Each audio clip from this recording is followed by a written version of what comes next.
பயணத்தை நீங்க எப்படி பாக்குறீங்க? ரொம்ப இமோஷனல் மூமெண்ட்டுங்க. ரொம்ப ஹாப்பியா இருக்குது. அதனால என்ன பேசுறதுன்னு கூட தெரியல.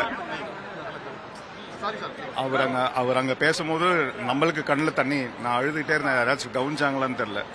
அந்த அளவுக்கு ஒரு இமோஷனலான ஒரு மூமெண்ட் தான். உங்க கூட நெருங்கிய நண்பர், உங்க கூடவே இருந்தவர், இன்னைக்கு தமிழ்நாட்டுடைய முதலமைச்சர், எப்படி பாக்குறீங்க? எனக்கு மட்டும் அவர் நெருங்கியவர் இல்லைங்க, உங்க எல்லாருக்குமே நெருங்கியவர் தான். என்ன பண்ணுவார்? இன்னும் பல திட்டங்கள் சொல்லியிருக்காரு, நிறைய விஷயங்கள் இன்னைக்கு முதல் நாளே கையெழுத்து போட்டிருக்காரு.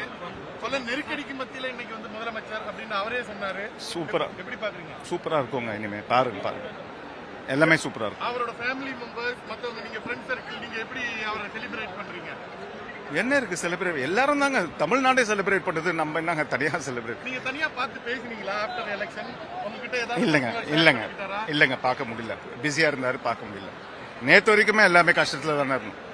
அதனால நான் தனிப்பட்ட முறையில பேசல. இனிமே தான் பேசுறேன்.